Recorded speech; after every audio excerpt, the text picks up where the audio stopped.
Yeah, it's Kev from Kevin's Corner where I try to make sense out of nonsense, and I'm a little early this evening.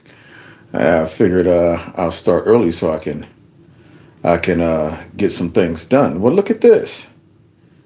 Yeah. So it appears that YouTube have made a correction. Uh-huh. Yeah, so now once I get everything set up, it actually sends out a notification saying, "Do you want to get notified when this man go live?" Yeah. So this way you guys can push. Yes, I do. Uh-huh. So I'm going a little early today. Just in case you're wondering, it's 6:39. You can get some Q&A in real quick while I'm going through my preliminaries. Since I don't get a chance to do Q&A too much. It says, "Hey, it's Big Kev." That's right. I'm in the house, and I'm about to expose some things because this topic tonight actually is something that I am passionate about because I've been saying something about it actually for months. And on and off throughout my live streams, I'll mention some issues I have with how things are being ran overseas. I don't like it. So let me see something. Just like I don't like the way somebody moved my screen. All right, I think I got it back the way I like it. Anyway, so we'll be talking about that. All right. So somebody said it's real cold in Oklahoma. Oh, it's about to get real chilly there. It's chilly here. Yeah, Chilly Willy here. I see the penguin right outside. Chilly the Willy right outside. Y'all remember Chilly Willy? Y'all remember any of those cartoons back in the day? Hong Kong Phooey. Oh yeah. Grape Ape. Deputy Dog. Good cartoons.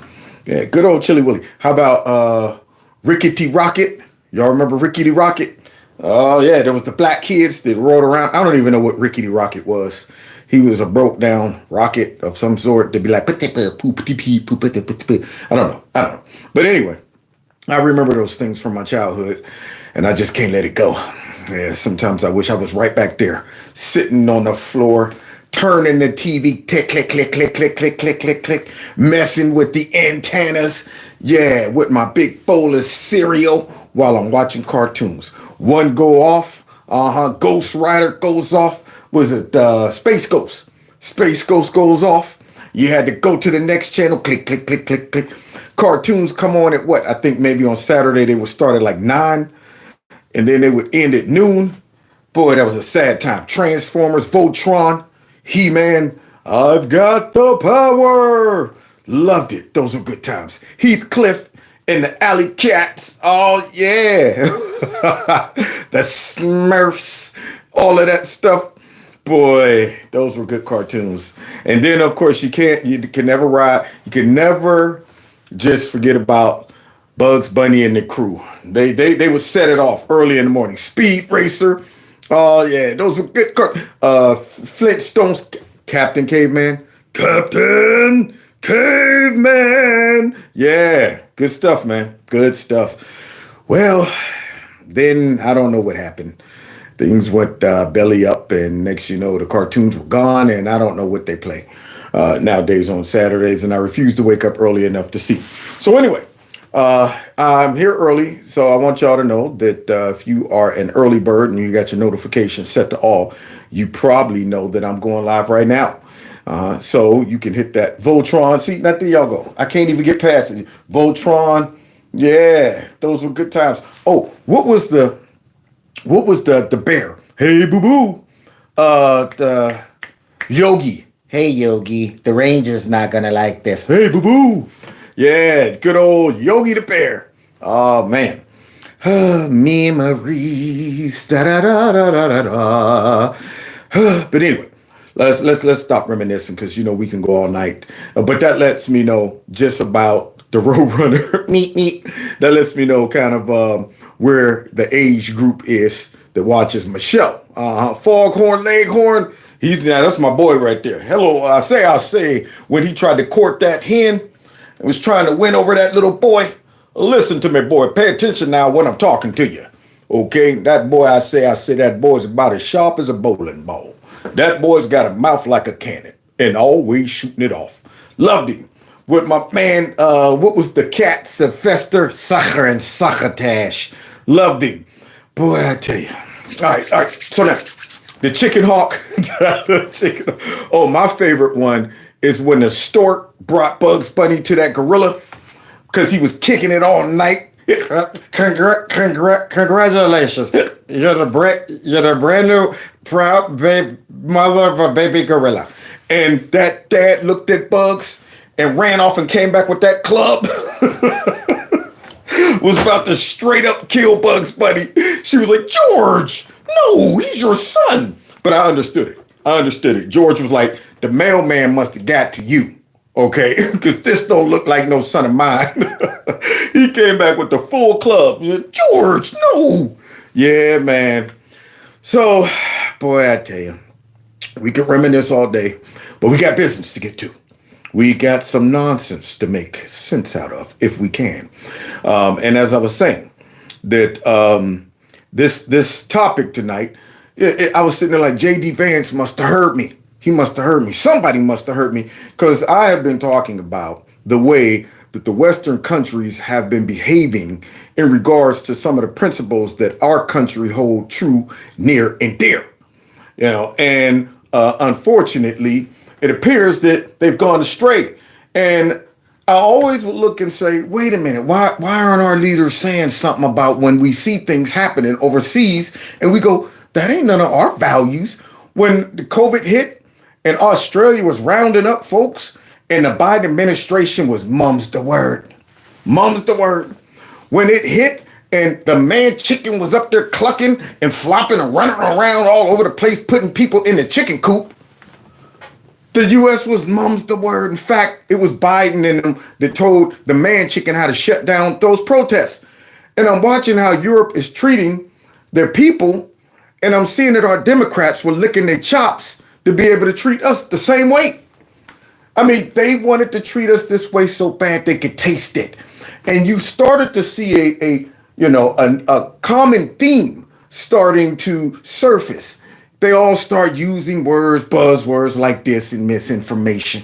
They started using things like, hate speech. They started talking about how dangerous it was and how important it is to hold, social media accountable for policing people's speech. And I'm thinking, why are y'all talking about this? What's going on with that? And out of all the major issues that I see taking place culturally and politically, freedom of speech is my number one. It's a tight one between the right to bear arms and freedom of speech. I say they're equal, because both of those are two key elements that the radical left or any type of regime that is a Marxist, communist regime, they have to go after those two things. They have to go after freedom of speech, and they got to get those guns. And when I start seeing the Democrat Party circling like buzzards around hate speech that they were able to come up with and make up, and always talking about we might need to revisit the First Amendment. Maybe it doesn't cover all speech. Maybe it doesn't cover. We might need to revisit the Second Amendment. It doesn't say you can have a cannon like Joe Biden said, even though we're allowed to have a cannon. And right now the cannon is Trump. The cannon. But nonetheless, these are things that I was checking out for years. And every time I would see something happen in a foreign country that claims that they're one of our allies, and I said, wow, we need to check them. If we get the right leaders back in place, we need to let them know we've been watching you. Okay. And I'm not liking what I'm seeing. I'm starting to wonder if we have a common interest. But for some reason, y'all keep telling us our relationship is tight and we need y'all to help us out when it comes down to pushing our liberal globalist agenda and all of this stuff. And we're spreading democracy. We're spreading democracy by shrinking it. Yeah, by shrinking the ability for people to challenge their authority, challenge their narratives, and all of those things. And I'm going, that to me is not spreading democracy. Those aren't our values. And maybe if America got some backbone to start saying, y'all want a relationship with us, we need to see y'all reflect our values. Why should we always be running to y'all's side when y'all turn right around and go after American citizens like Elon Musk over his platform. Yeah, we want to that he's doing criminal things by letting our people say and think what they want to think. That man needs to be brought up on charges. And boy, did that backfire. That's why Elon was promoting Trump for his life. All these countries, including the U.S., they all were starting to go, we got to get Elon. See, and this is when you can tell who the real Marxists are. When they start saying, let's, all direct our efforts and our attention and our aggression towards anything that challenges our power. Outside of their power, they don't care what you say. Outside of their agenda, they don't care what you say. They will let radical liberals get all on the internet and say whatever they want to say about conservatives, call you whatever, call you Nazis, call you fascists and all this stuff, and don't worry about your feelings. But guess what? We don't worry about it either. Yeah, we've been called everything under the book, and we still stand for freedom of speech. I mean, I'm sitting back going, you know what? How many times we've been called white nationalists, we've been called right-wing extremists, and this and that. Not once did I ever think to myself, maybe if we start telling these people that hurts our feelings and y'all shouldn't be allowed to say that on the internet, maybe that'll shut them up. By shutting them up, you end up shutting yourself up. Especially when you surrender that authority and power over to a small group of people who determine what is freedom of speech, what is hate speech, what is censorship, what should be censored, what is dis and misinformation. Words that we never heard for years. Then all of a sudden you start hearing things like hate speech. You start hearing things like dis and misinformation. And I'm saying, y'all been begging for Bob a cameo. So we might be able to slide Bob in, but I gotta feel it. You gotta, I'm like water. I'm like Bruce Lee. You must flow like water. And then whenever I flow, if I feel some Bob in it, if I feel some bruh in it, who knows? Any one of my characters are just, they're all sitting in the wing waiting to come out, depending on how things go. So now with that being said, I'm gonna go ahead and get loose so we can get busy since I gave a longer introduction, considering I started a little early anyway. So let's go ahead and get busy. Yeah, beat my chest like a real gorilla, real gorilla, real gorilla. There's some kings in the building. Gorillas in here. Gorillas in here. Gorillas in where? Gorillas in here. And there's a Kevin's Corner store. Don't forget to check that out. All right. And that number you see on the screen, 330-974-4607. If you get a chance, text MAGA to that number. So just in case, like last week, even though I missed some days because I was sickly, y'all. But normally I won't miss that many days in a row. So if anything suspicious pops up and I start missing and disappearing because if the folks over in Europe get their way, y'all can know how to find me, or at least I let y'all know, like, all right, y'all, I'm on the run. All right, I'm going to go out and see if I can get some Starlink out in the remote area of Oregon where we could do a live stream quietly and quickly before they find out where I'm at. So, yeah, and check out Kevin's Corner store where you can get some merch all up in that joint. And if you want to support the channel in other ways, you can do it through my Cash App and my PayPal. Links are below each video. And tonight, I'm going to also be uploading some standalone videos. And I got an upcoming interview, 2 of them actually, with the CEO of Noble Gold in a couple of days as well. We're going to be talking about the market and this new regime and how it might be good for investing in investments. So stay tuned for that as well. Now, with that being said, y'all, we missed a bullet, y'all. No, we dodged a nuclear bomb. That's what we dodged. Look at J.D. Vance. He went overseas and represented our country, and it made me proud.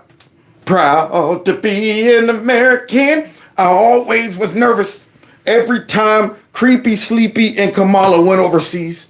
I'm sitting there like, oh God, are they gonna say something stupid? Everybody got a family member like that. Everybody got a family member where you can just like, I know something at any second is gonna come out of this person's mouth.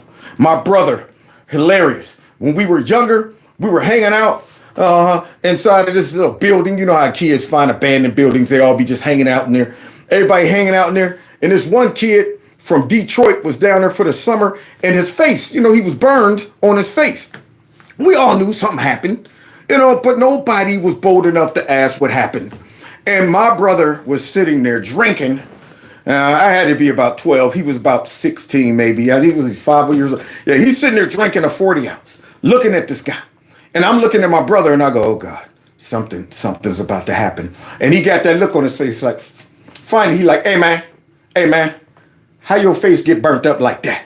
Man, the dude was like, it took him back. Everybody else was like, oh, we always ask, we always thinking, but nobody had the nerve to ask, especially like that. I mean, he could have been like, hey, bro, what happened to your face, man? Can you mind sharing? You okay with that? Not him. How your face get burnt up like that? Man, we were like, oh, God. But he told us, he got the answer. But I knew it when I saw my brother's face. I said, he got that look of something stupid is about to come out my mouth. And so that's the same thing with Kamala and Creepy when they would go overseas. I would be sitting there like, any second now, something stupid is going to come out their mouth. So look at this, guys. Now we got us a professional, polished VP over there representing us, making us look proud on the stage versus Chameleon. Remember this? Y'all? The United States of America is the leader in AI, and our administration plans to keep it that way. Yeah. The U.S. possesses all components across the full AI stack, including advanced semiconductor design, frontier algorithms, and of course, transformational applications. Now, I bet you they all sitting out there taking notes. They out there like, okay, that sounds good. I mean, you got folks from all of the Arab nations there. They all sitting there like, man, these folks are very clear about their position on AI and their leadership on it. We letting everybody know, man, if it got to go in that direction, we going to lead the way. Okay, like we always do. Now, the computing power this stack requires is integral to advancing AI technology. And to safeguard America's advantage, the Trump administration will ensure that the most powerful AI systems are built in the U.S. with American-designed and manufactured chips. Woo! Wait! Now, I don't know all about all of that stuff, but it sounds good. I don't know about y'all, but I'm sitting there like, that's right. You heard the man. America, darn it, greatest country on the planet, okay? Versus... AI is kind of a fancy thing. First of all, it's 2 letters. It means artificial intelligence. But ultimately what it is it's about machine learning. Oh. And so the machine is taught. And part of the issue here is what information is going into the machine. What? That will then determine...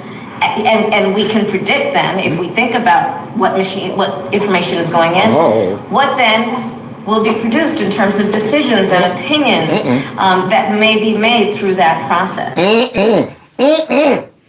Now, do you see the difference? That right there shows the drastic difference. And everybody will get mad at you if you say she's a DEI hire. They'll get mad at you. You know what? She's a qualified, very polished, well-spoken. She described that like she was the kid who just tried to learn it from J.D. Vance. And then, all right, now I want you to go ahead and explain it in your own words. AI is that it's a thing that happens, and it got like all these, only 2 letters. It got 2 letters, AI. Wait, no, AI. And the A stands for something, and the I stands for something else. And then when you put them together, they had started to learn, but then they don't really learn because they can't learn, but that like they kind of learn a little bit. That's how she explained it. I'm sitting here listening to her like, and you really can't tell how bad she was until you just saw these clips side by side and see the drastic difference between a professional, smart, qualified candidate and politician versus her. Boy, did she wing that like she was doing a book report in the 3rd grade and making it up. But wait, we ain't done. Now, these cavalier statements are shocking to American ears. For years, we've been told that everything we fund and support is in the name of our shared democratic values. Everything from our Ukraine policy to digital censorship is billed as a defense of democracy. Now, that's what they've been telling us. That's true. And that's what they've been telling, our politicians been telling us that too, to get us on board with supporting things over in Europe and other Western nations. See, but my gut tells me there's some globalist behind all of this stuff that really isn't interested in democracy. They're really not interested in our Western values that we once believed in and supported. They're really not interested in spreading that across the globe, especially now that we are in the U.S. interested in, changing their culture and making them embrace all crazy, stupid stuff like gender ideology and stuff like that. That's what it appears that they were interested in, is spreading globalism across the globe. And places like Russia that maybe don't want to become a part of the one world government or the globalist society, or even China or some of these other ones, they was like, you know what we'll do is we'll do a proxy war. We'll use some smaller countries to go ahead and start some trouble.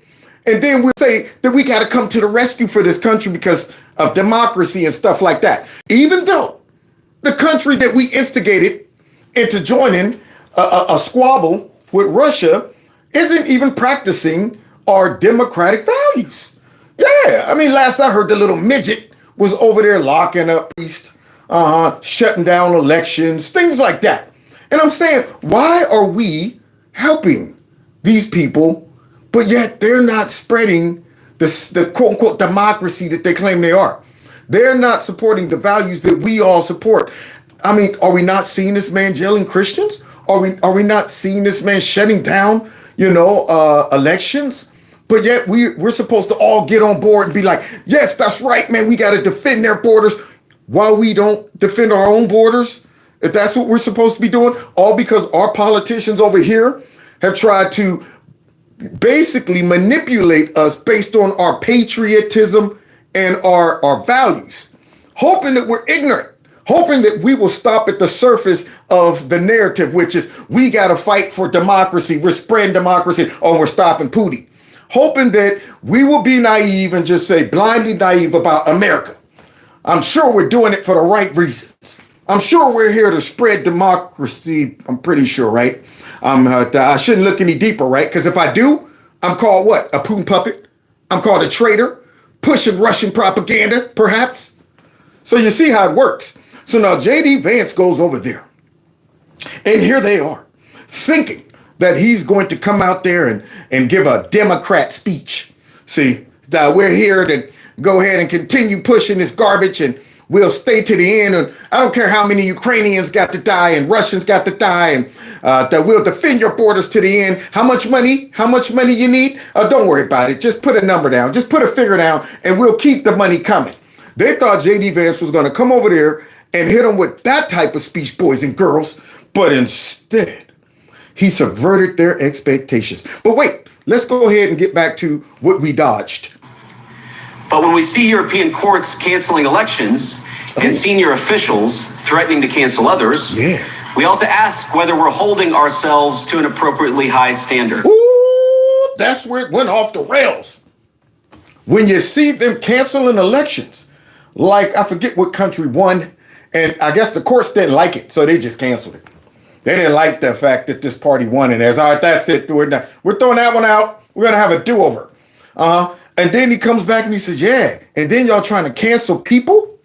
Yeah, I wonder if we're really fighting for democracy when y'all be begging us for money. When y'all be telling us, join this and get involved in this and make sure you keep the money coming for this. And we got to stand together. And I'm going, I don't know. Maybe we should step back for a minute and say, let's see who's really supporting democracy that y'all claim, or are y'all just using this as a front to spread globalism? And, hitting us with the Bugs Bunny reverse mind trick, saying we're helping out spreading democracy. And to do that, we have to stop dis and misinformation that might stand in our way. Anybody who does not support us spreading democracy is spreading lies and disinformation, and it's dangerous. So now we have to go ahead and shut down democracy by censoring those people. That's what we got to do. But wait, let's get back to Bubblehead. But when you present the suggestion that anyone is saying that it is time for a new generation, and they're running against the person who is president.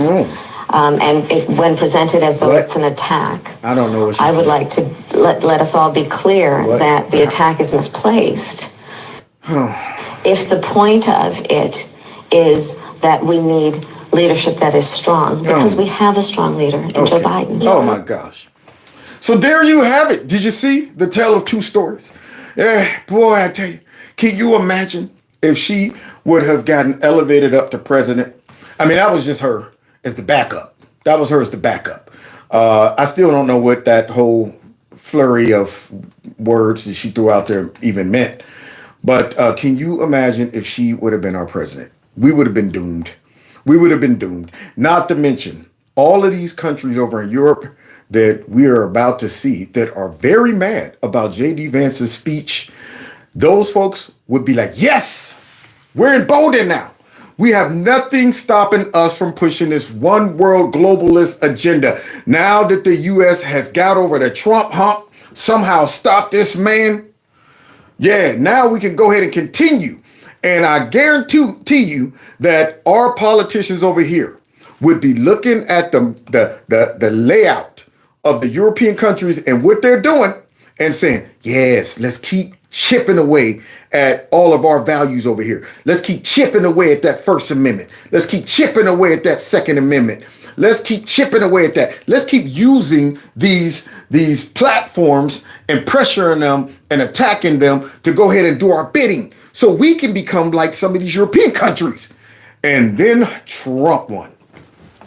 Don't you feel proud that we got a president that will say, hey, look, JD, go over there, and I don't want you to say the politically, popular thing. I want you to go over there and call these people out.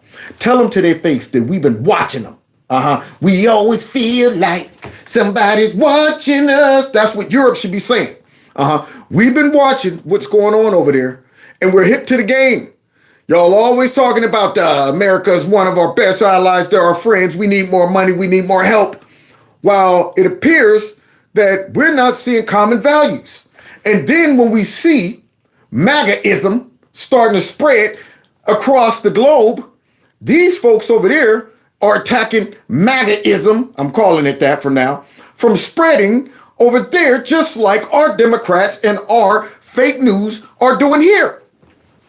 So it would be great if we could see populism spread and a conservative populism spread across the globe to where we got a lot of countries that bring back common sense, some love for their own country, protecting their own citizens, staying out of other folks' business, creating fair deals amongst each other, not always pushing propaganda to spread globalism, not looking for every opportunity to deem all these other leaders as complete enemies forever without saying, well, look, is there some common ground? Do we have to be enemies, or are we just making it hard for us to even have common ground? We may never be friends, but it doesn't mean we got to be full-blown enemies. Or are y'all hell-bent on this worldwide domination globalist agenda that is just simply going to lead us off of a cliff? Like this guy right here. Us for getting involved. What are you considering when it comes to dealing with people who are whipping up this kind of behaviour from behind a keyboard, maybe in a different country? In another country. Got to understand, I think this might be Australia, mate. Being a keyboard warrior does not make you safe from the law. Being a keyboard warrior does not make you safe from the law. What are you talking about? The law. I mean, unless you're on the keyboards talking about everybody, we're going to have a riot tomorrow. I want everybody to meet over at, or unless you're in some chat room trying to get some kids or something in there. What are you talking about, man? Yeah, so let's see. You can be guilty of offences of incitement, of stirring up racial hatred. There are numerous terrorist offences regarding the sort of publishing of material. Now, you see? Do you see how easy it is for them to simply bubble wrap themselves under the premise of you're inciting violence? See, anything you say that we don't like that might stand in our agenda or might call us out and show everybody our crazy behind policies, we'll just say that's inciting violence. It's hurting people's feelings and this and that. And we're the ones. Now, do you understand the arrogance of this? These are the people that are saying we have the right to determine what is inciting violence. If you say kids shouldn't go through transition under 18, that right there is violence against them. If you say, I don't believe our country should be flooded with illegal immigrants, that right there is racist tropes. Right there, you're inciting potential violence. Yeah, you might be changing other people's minds. You might be resonating with a lot of folks in our country that's saying, I was thinking the same thing. I was thinking the same thing. Therefore, they might all unite and say, well, wait a minute. If we all believe this, why are we letting our leaders just do it? Maybe we should realize we got the power. See, and they don't want that. They want to keep all of those people over there isolated and make them feel like my opinion needs to stay right up in here. Yeah, just like they tried to do in the US. I mean, for a while, folks on the job like sitting there at the water cooler and everybody, did you see what Trump said last night? He's nothing but a white nationalist xenophobe. I can't even believe that anybody would vote for him. And 2 or 3 other people was just chiming in, and the conservative guys over there, what do you think about that, Frank? Oh, shit, that Trump guy, he's something, isn't he? Whole time you going, I want to blast these people, but I'll be called into HR. I heard you were spreading hate speech talking about the illegal immigrants coming across the border. Don't you think that's a little racist, Frank? See, so that's what these people are about. They're over there talking about some, well, you know what, you can't be saying these things because it might incite, but they're the ones who decide what that stuff is. Now you think that's cool? All of those offences are in play if people are provoking hatred and violence on the streets. And Unbelievable.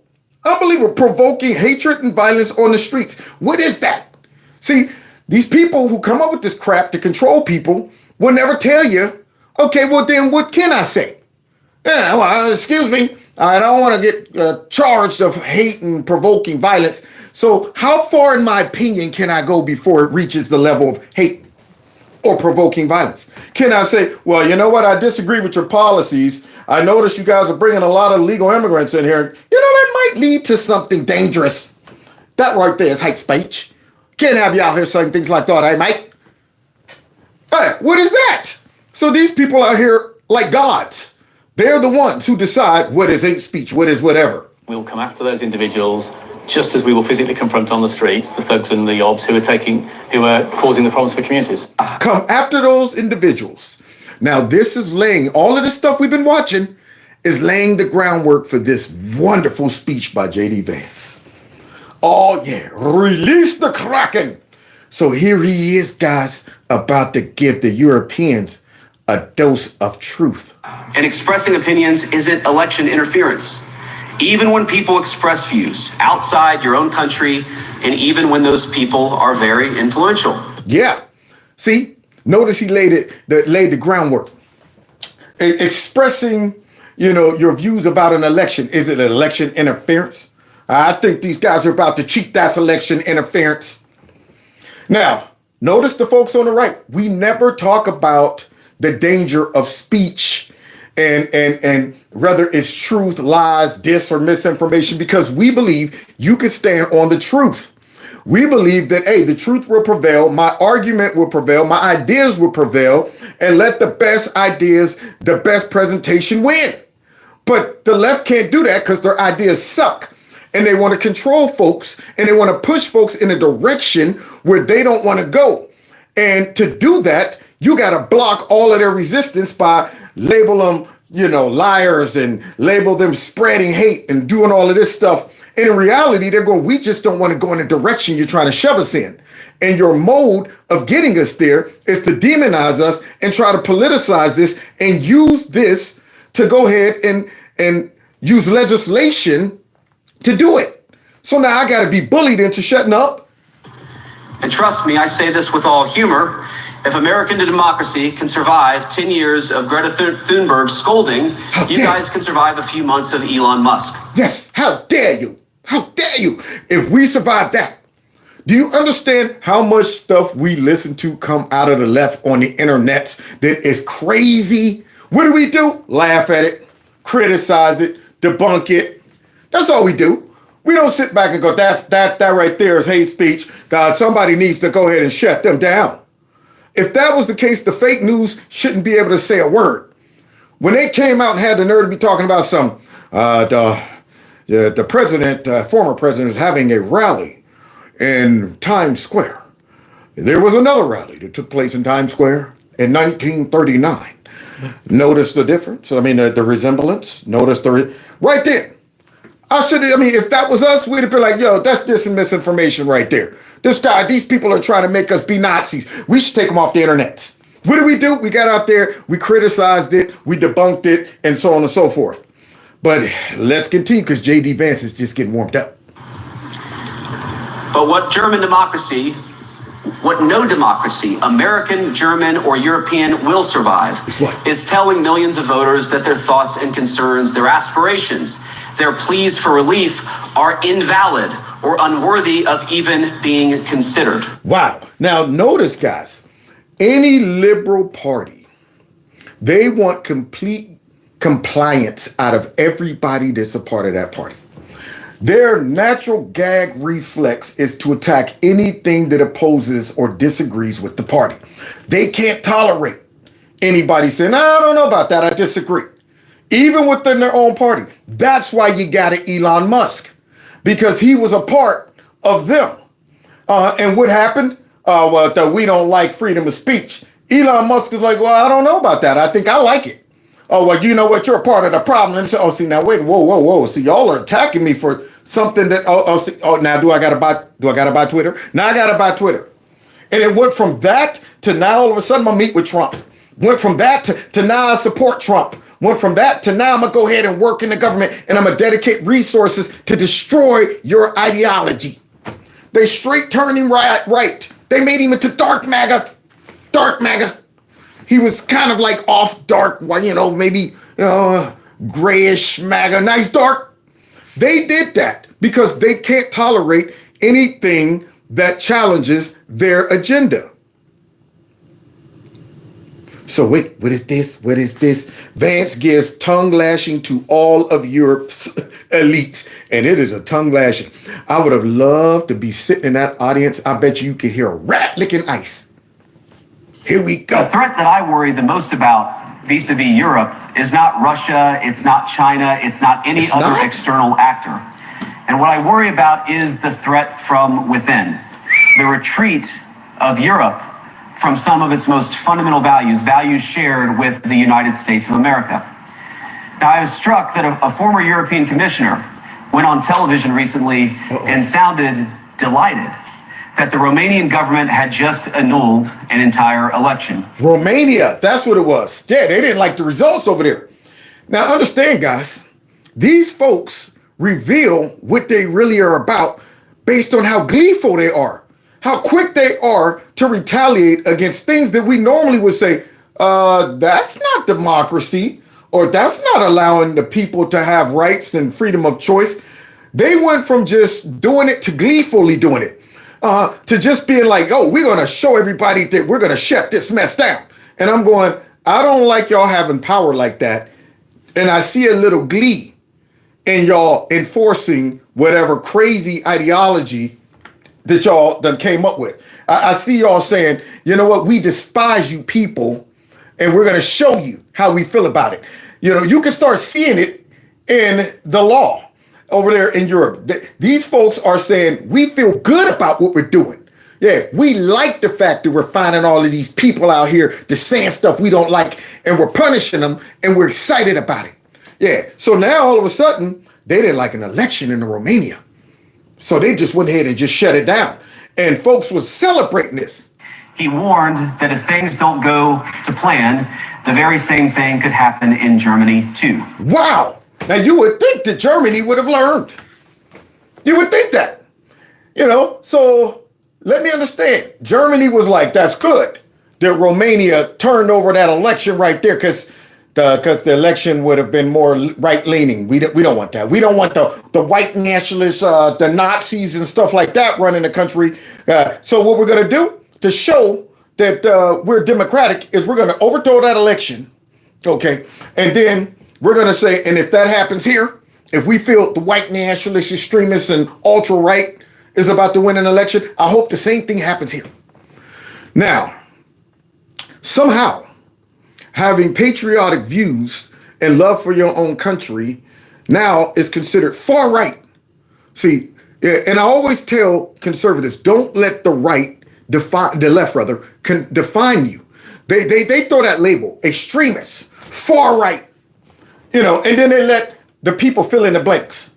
They want people to think whenever they say far right, they're definitely talking about Nazis, definitely talking about white supremacists and all of that. Whereas really you could be talking about common sense people who love their country, want to protect their values, protect their country, and believe that we should look out for our country first versus everybody else, and we should make sure our country's safe. But that's far right because it stands in the way of our globalist agenda. So we're just going to label it far right, and it's dangerous. But notice the left-wing progressive politicians are never far left dangerous. Their ideas are never dangerous, ever.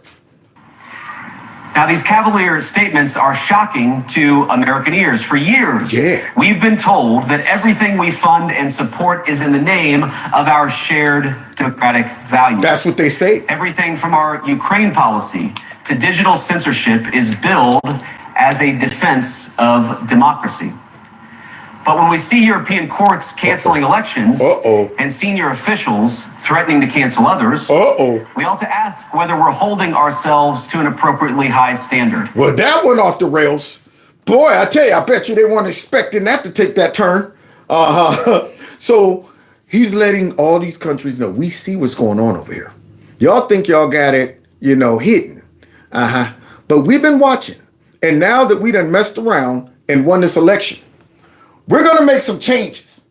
And one of my arguments was always, if Trump gets back in, we need to put some pressure on some of these Western countries that have forsaken their own principles and definitely not lining up with ours, but want our support. We should not be out there blindly giving support to countries that are moving in a totally opposite direction when it comes down to just some core basic values. We ain't talking about adopting everything to conservatives. We're talking about simple stuff like leave people alone to pray, leave people alone that might want to disagree with you. And if they're not on the internet saying, let's all have a Donnybrook, get out in the middle of the street like the Sharks and I forget the other gang in West Side Story, the Sharks and the Jets. If they're not out there doing that, then what are you doing? Why are you talking about let's send the boys to their crib? Now, understand, people, these folks are offended by this. They all were sitting there waiting for a nice speech about supporting Zelensky and Ukraine and fighting against Russia. And now all of a sudden it sounds like J.D. Vance is saying, y'all need to take the beam out your own eye before y'all start talking about we need to spread democracy all over the place. And I say ourselves because I fundamentally believe that we are on the same team. We must do more than talk about democratic values. We must live them. Get them, JD. And unfortunately, when I look at Europe today, it's sometimes not so clear what happened to some of the Cold War's winners. Oh, now you can hear a rat pee on cotton. Oh, they wasn't ready for that. Yeah, so the Cold War winners, all of these folks who died on the beaches of Normandy, all of these folks who were 18, 17, some of them lied about their age, going off, dying on some cold, muddy, icy war field. And yet, it appears that Europe is backsliding. They're backsliding it. I tell you, I'll never forget this Jamaican family in our church. We used to have testimony service where they would allow the saints to get up before the service start and talk about how they doing and how God is doing in their life. And this Jamaican lady got up. And she says, you know what? I didn't always pray and I didn't always fast. So I backslide in it. These folks are backsliding in it. That's what they're doing. I look to Brussels, where EU commissars warn citizens that they intend to shut down social media during times of civil unrest the moment they spot what they've judged to be, quote, hateful content. Oh, so you see the dirty tactics that these elitists are using to control the masses, the opinions, the narratives. See, they say, well, you know what? In times of unrest, which we determine, okay, we have the right to shut down content on the internets because we want to make sure no hate speech is being spread. In other words, we don't like criticism. We don't like you guys saying, wait, so some terrorists y'all let in our country killed a whole bunch of people and we're mad about it. And you see that there's a growing sentiment of anger amongst the people and you don't want it to spread. That's what it is. So just the fact that we're all going, did you see that? Can you believe this? And why did this person end up here in the first place? And why don't they? Well, let's shut that mess down. Make these people think they're the only ones. And then make an example out of somebody who got the nerve to get mad over our choices, our decisions. Yeah, we made these choices that led to all of this. And when y'all criticize us, that's spreading danger. So basically, they're protecting themselves. That's what the problem is. When it comes down to these elitists just trying to push these narratives, they know that they're unpopular and they know they need to protect themselves from criticism. So they come up with these ideas of hate speech and dis and misinformation. And we're just simply trying to keep civility and not allow any type of danger to spread on the internet that might point back to us. Or to this very country, where police have carried out raids against citizens suspected of posting anti-feminist comments online as part of, quote, combating misogyny. What? Combat misogyny? See, that's that woke gene. So wait, they're saying, yo, we would do raids on people who don't support the feminist movement. Now, do you understand the God complex that these people have? And they don't even see that? I mean, these are the type of things that either goes one way or another. Either you end up breaking the people. You end up breaking the people. Somebody said, can't do a better impression of Jamaican. Yeah. So I got a little Jamaican in me, see? But yeah, these are these things that either go one way or another. Either you end up breaking the people and making them submit to this type of ideology and structure in society where they all just like, well, I actually have a thought, but I better not say it. I'm probably the only one thinking about it. And I wouldn't want the bobbies coming up to my crib asking me some questions. So we're just all going to shut up and take whatever the government does to us. Or it makes these people say, we're going to rise up and we're going to have a problem here. See, and yeah, it appeared that for a while that these movements were starting to break society. Now, you see a movement of populism rising up to where they're saying, we don't like what you guys are doing. We don't like it. And the more people come out and show them that, look, man, we feel the same way, it emboldens us. And that's the danger to their power. They're sitting back saying, man, we can't let too many of these people, share the fact that they all have common views. They all feel the same. And when you see what took place over here in America, where we knocked it out the park with this last election, it's almost like it became contagious. Folks are going, they did it. We didn't think it could be done. See, that's the problem. That's how you control people's mind. When you make them think it can't be done. When you make it think their efforts would be all in vain. When you make it think, man, I'm the only one that thinks this way. I'm on an island all by myself. Then you see some other people do it and you're going, I'll be darned, they did it. They want to get people over there in Europe to break down like how you train an elephant in a circus. When you get the baby elephant, you put a chain around his ankle and you watch that baby elephant struggle and struggle and struggle to get it loose, but it can't get loose. More it tries, the more it breaks his spirit because it's going, I can't get loose. After a while, that elephant gets so conditioned to just not trying to even get loose, they don't need to put a chain around the ankle. They just simply take a rope and just gently put it on the ankle of a full-grown elephant.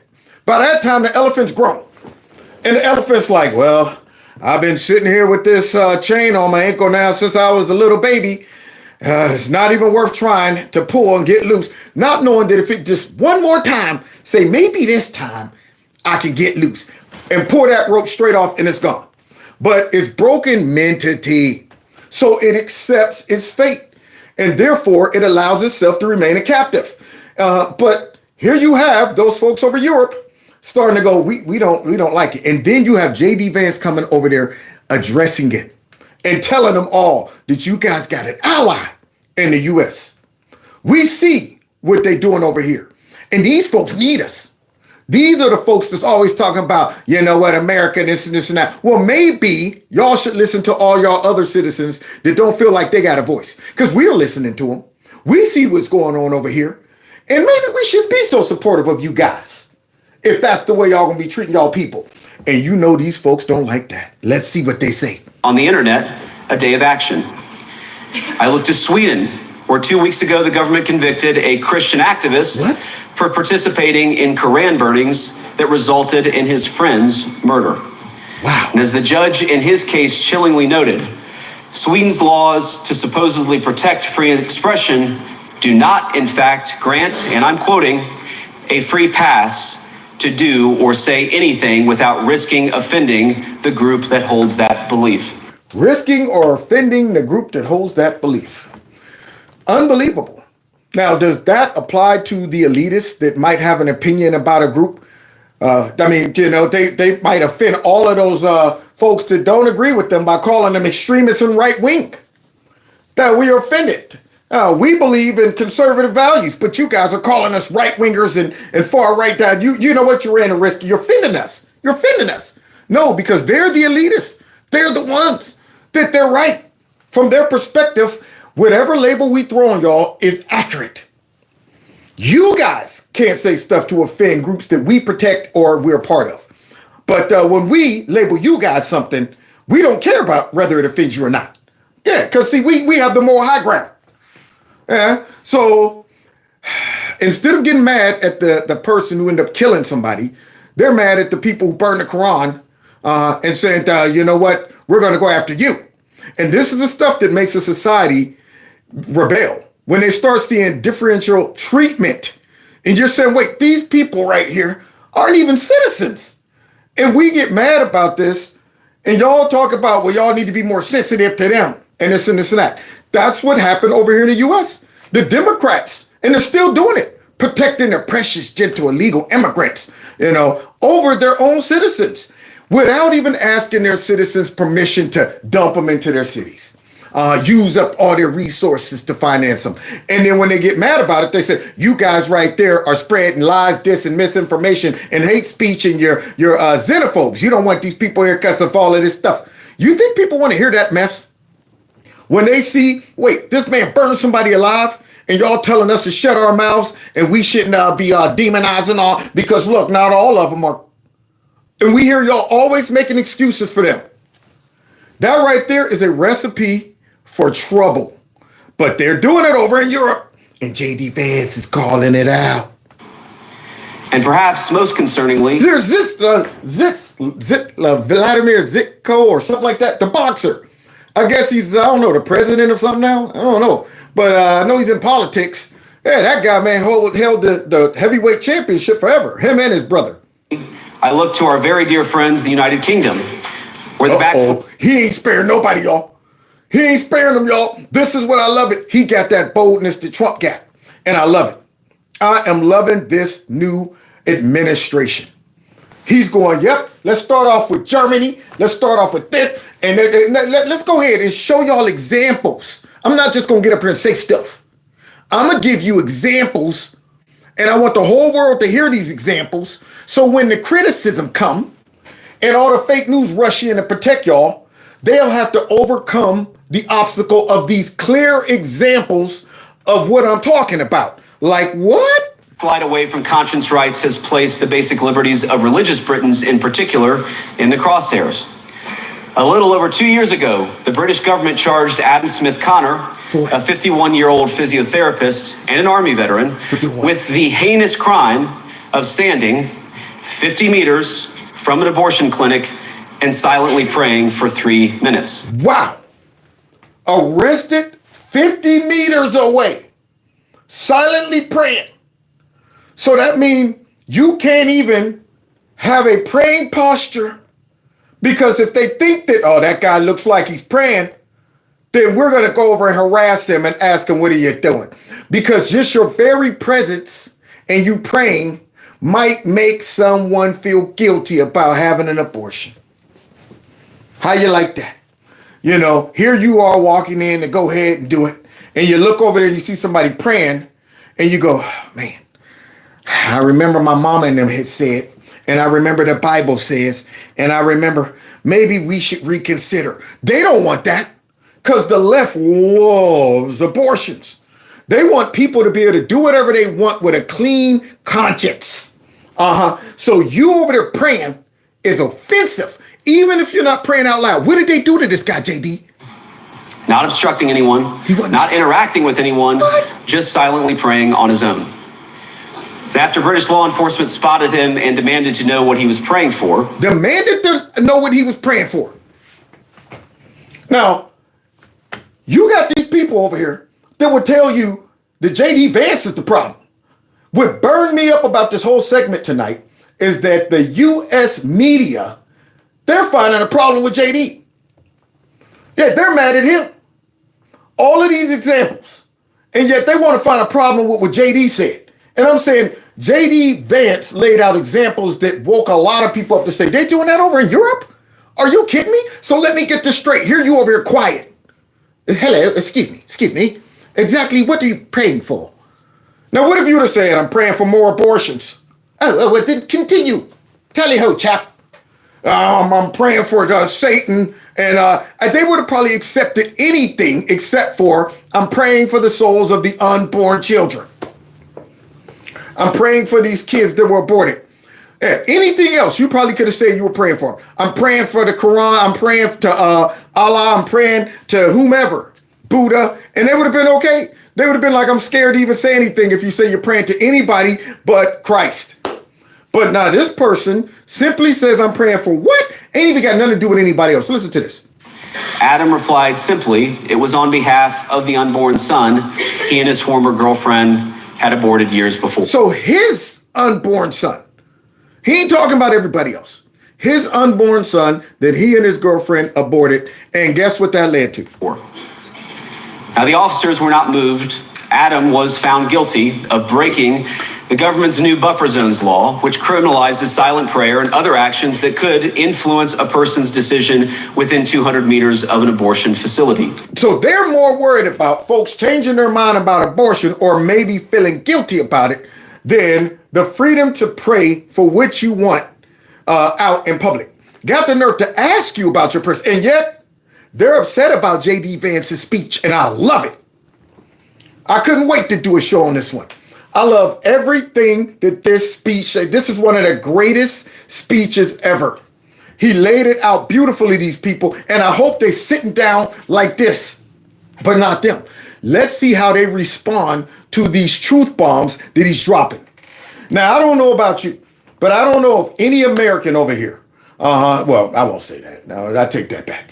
You know, any common sense American over here that believes in freedom of speech, freedom of religion, that would hear that and say, that's right, that man right there shouldn't have been praying and he doesn't have the right. And you know what? They should have locked him up. In fact, you know what? They should do that over here.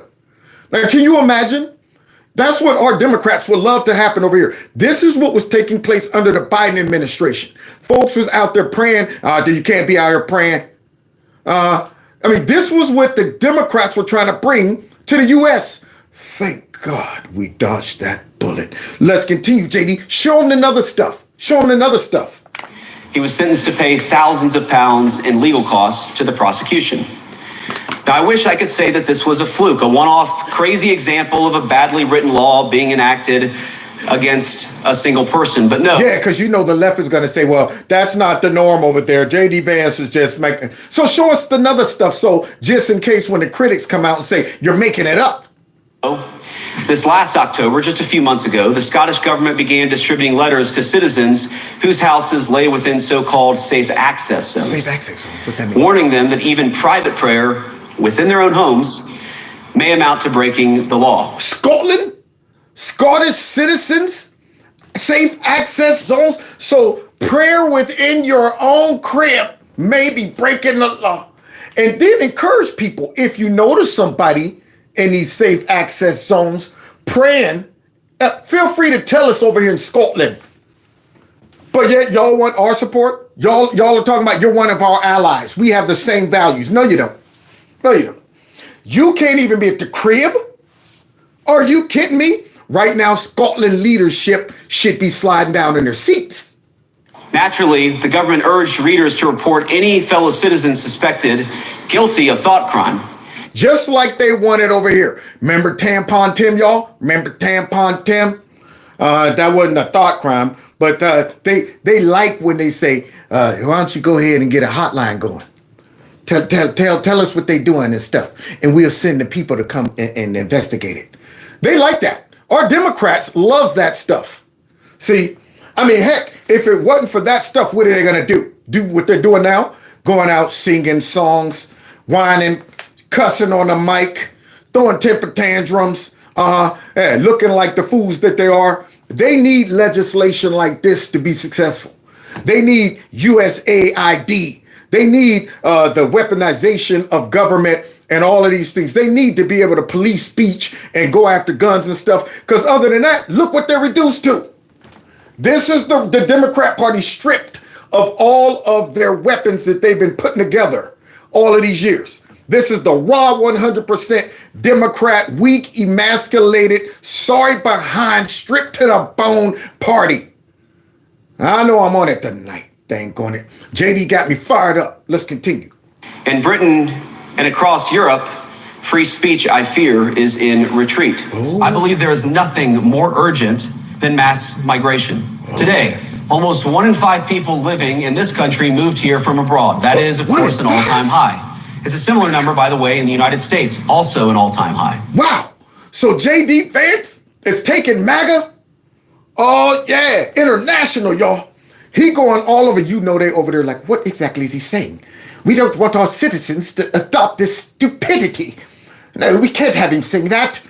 We thought he was going to come over here and tell us how great we are and we should be fighting against Putin and all of that stuff. He's going all over the place, taking it to him. Tell him another stuff, JD. The number of immigrants who entered the EU from non-EU countries doubled between 2021 and 2022 alone. And of course, it's gotten much higher since. And we know this situation, it didn't materialize in a vacuum. It's the result of a series of conscious decisions made by politicians all over the continent and others across the world over the span of a decade. Bam! In other words, y'all did the same stuff that we did over here. Yeah, this isn't organic. This right here is socially engineered, manufactured to spread globalism and to destabilize all of the sovereign countries. That's what it's designed to do. So that once your country's destabilized and your people are all broken and scared to speak out against stuff, and also there's no loyalty to your country because most of the people, they're not even loyal to the country anyway. They came from other countries and stuff like that. You can't even tell the difference between your country and other countries. Hey, why not just all blend in and become a one world government? It's easier to make people accept that when you take away their sovereignty, when you start watering them down and saying, hey, you shouldn't be that proud to be English. You shouldn't be that proud to be, Scottish, American, or whatever country you come from. In fact, that attitude right there, that's a white nationalist attitude. That's a nationalistic attitude. That's a Nazi attitude. The real attitude is to be open and warm and accepting, to allow everybody to come in and change the culture and break down, the morality of our country and accept whatever narrative and whatever government we want to put in place. How are we going to put a one world government in place and you guys want to remain separate? Yeah, we can't have y'all out here saying how you feel, what you think, and protecting your rights and stuff. Like, we can't have that. So we got to break that mess down by elevating ourselves to decide what you can say and think on the internets and other places. JD ain't finished with them yet. Give him some more. We saw the horrors wrought by these decisions yesterday in this very city. And of course, I can't bring it up again without thinking about the terrible victims who had a beautiful winter day in Munich ruined.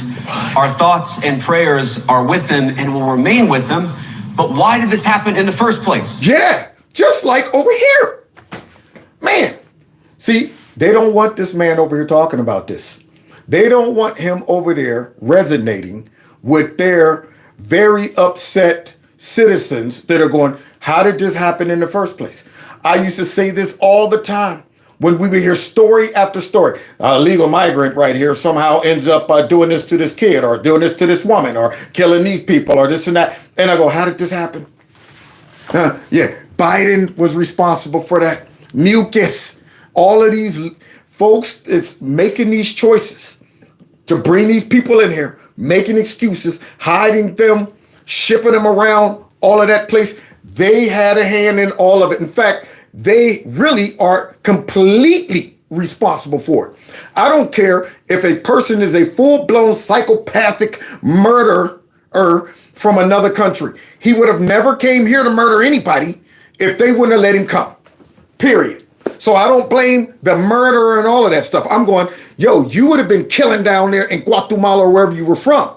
But Mucus and all of them said that let them come and to make sure you process them and let them in and send them to sanctuary cities. And Biden talking about, come on in and you know what, search the border. All of that.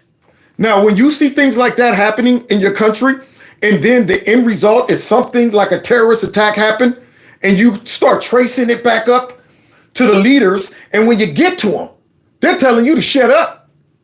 Don't say nothing about it, or you might encourage hate speech. You might start folks getting mad and all this and that. You got a right to be mad. See, because they don't want you accusing them, who are really responsible for this gibberish. I'm sorry, y'all. I'm on the road. Let's continue, though. I'm going to try to get through this. It's a terrible story, but it's one we've heard way too many times in Europe and unfortunately too many times in the United States as well. Yes. An asylum seeker, often a young man in his mid-20s, already known to police, rams a car into a crowd and shatters a community. How many times must we suffer these appalling setbacks before we change course and take our shared civilization in a new direction? Man, J.D. Vance is dropping it on them. Boy, I know they like to shut this man up. I can't believe we let him come over here and say these things. Yes. Now, what they got to do is come out and try to undermine what JD said to calm their people down.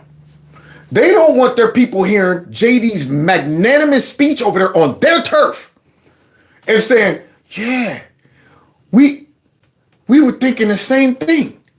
Yeah. Why would we have leaders over here that's saying that? Yeah. J.D. Vance said what we've been thinking. They don't want that. They sitting there like, shut this man up. No voter on this continent went to the ballot box to open the floodgates to millions of unvetted immigrants. This is why I cannot... Uh-oh, here they come, y'all. They mad, y'all. Oh, snap. Now, I think this man is from Germany. He's offended by J.D. Vance coming over there and giving them all a verbal lashing, which they all deserve. So let's see what he got to say. Just ignore what we heard before. I cannot not comment on the speech we heard by the US Vice President. We fight for your right to be against us. That is the motto, one of the mottos of the Bundeswehr, and it stands for our democracy. We fight for the rights for you to be against us? Are you kidding me? Unless you're a citizen of that country. See, that's the thing. That's the difference. Unless you're a citizen of that country, then you shut your mouth. Okay. See, so now he got to try to get his citizens back in line. He got to try to undermine his speech because you don't want MAGAism spreading across, the globe. This democracy that was just called into question by the US Vice President, and not just the German democracy, but Europe as a whole. He spoke of the annulment of democracy, and if I understood him correctly, he compares the condition of Europe with the condition that prevails in some authoritarian regimes. Yes, he did compare that, because all those examples that he just gave is lining up with that comparison.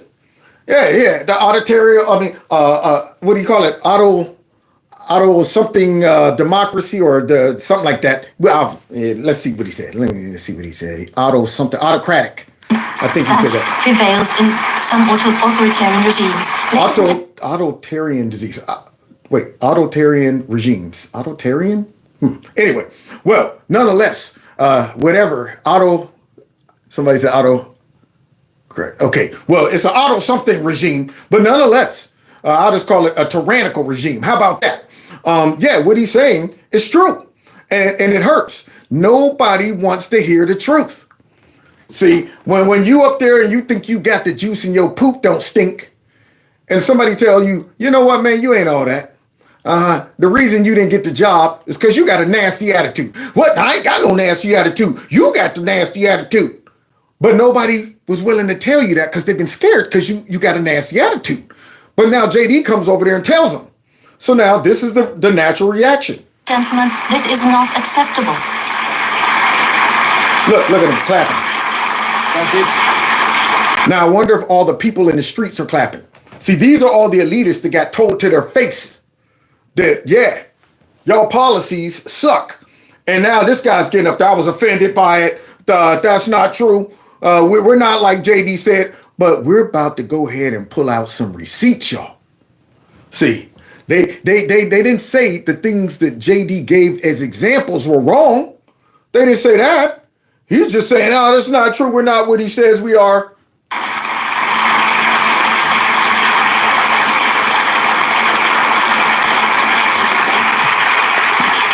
They weren't clapping when JD was talking. This is not acceptable. This is not the Europe, not the democracy where I live and where I conduct my election campaign right now. And this is not the democracy that I witness every day in our parliament. Not the democracy we witness in our parliament every day. Now, when they talk about democracy, it's really our, authoritative regime. It's really us calling all of the shots in our globalist agenda. That's what it is. If we tell you guys global warming is a big problem and y'all need to go ahead and shut down all the cars you drive and change your house and eat bugs, then that's what y'all do. Okay. All right. That's our democracy. If we tell y'all shut your mouths and we're going to bring in people from all over the globe into your cities and your countries and stuff, and it's done because of humanitarian stuff, that's what y'all do. You shut your mouths and you take it.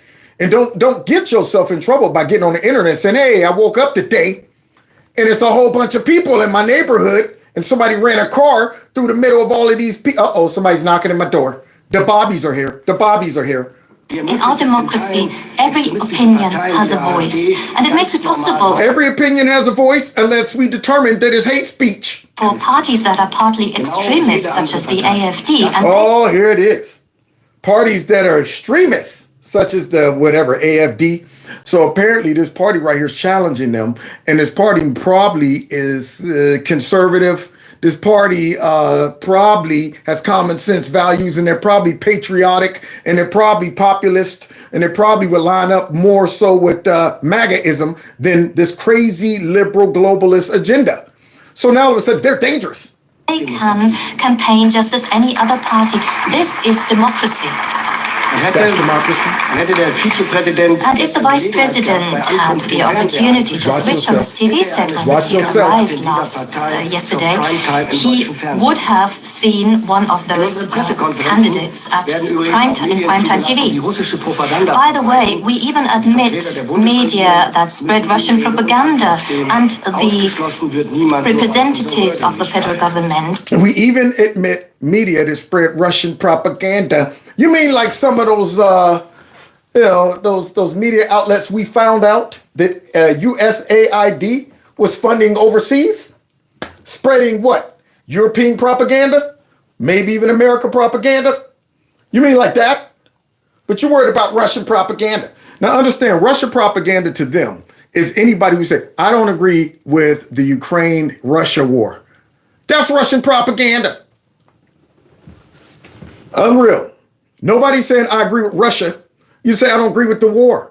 In fact, I think the war could have been avoided if y'all would have left dang on Ukraine out of the mix, out of the discussion when it comes down to them joining NATO. But no, y'all wouldn't do that. See, but just because I say I can understand why one might not want a NATO country on their border, I can understand why one might not want that. Because it could, result in missiles being parked right there on their border. So, of course, you're probably going to say, y'all going to make me go to war now. Okay. Now, that could have been avoided with some negotiations or simply telling Zelensky, don't join NATO. If something crazy happened, we got your back, but we can't have you in NATO because that's going to push a war. But if you say that, you're a Putin puppet. To answer their questions, nobody is excluded.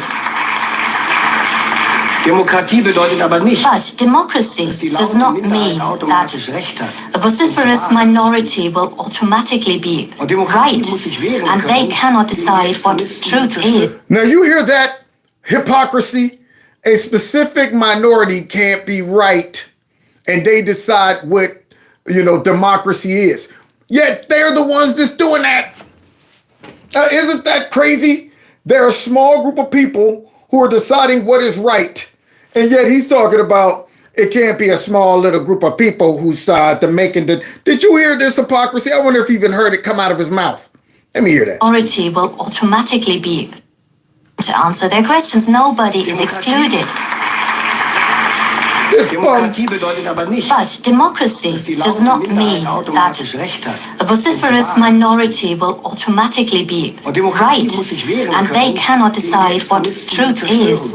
It does not mean that anyone can say anything, and democracy must be able to defend itself against extremists that try to destroy it. Yes, says you guys. Democracy must be able to defend itself against, extremists that try to destroy it. Now, they wanted that to happen over here in the United States. Remember, Biden, the extremists, ultra-MAGA, Trump and all of his ultra-MAGA, and all of his extremists, white nationalists, white supremacists, and all of that. Constantly hearing it on the news. Threat to democracy, and this and that, extremists, ultra-MAGA. Yeah, but this guy is over here saying that, we got to protect democracy by shutting up and silencing a small group of people who we label extremists. We don't want their so-called extremist ideas, starting to spread and challenging us legitimately in a real, we got a republic, but a real democratic process to where everybody can vote. Because who knows? If these so-called extremists convince more people in our country that their ideas are better, then that's true democracy. They would win. But we can't even run that risk. So we're going to say, we're going to defend democracy by shutting up those extremists that we determine are extremists. I am happy to live in Europe where this democracy is defended every day against its internal and external enemies. Now you hear that big statement coming from this man from Germany? I'm happy to be in Europe where we defend democracy internally and externally. So here's some examples of them defending democracy internally and externally. See, they're all clapping. And therefore, I would like to explicitly contradict and oppose the impression that Vice President Vance suggested here, that our democracies oppress and silence minorities. Yeah, he's saying J.D. Vance don't know what he's talking about. Our democracy silences and suppresses the minorities. Yeah, that doesn't happen over there, right? That's not happening. Now, you got to understand, this is Germany right here. Now, see, what they forget, though, is the internets never lie. We not only know against whom we defend our countries, but also what we defend it for. It's for democracy, it's for freedom of opinion, for the rule of law, and the dignity of each and every one, ladies and gentlemen. You don't hear all of that. They're all celebrating themselves. There it is. All of these elitists up in there. That sounds more like the message we want to hear. Yes, go ahead and justify our authoritarianism. That's what I want you guys to do. Make us feel good about thinking that we have the right to control what is said, what's good for the country, what the people should be thinking, what they can share, what they can say, what they can pray about. Yes, that's right.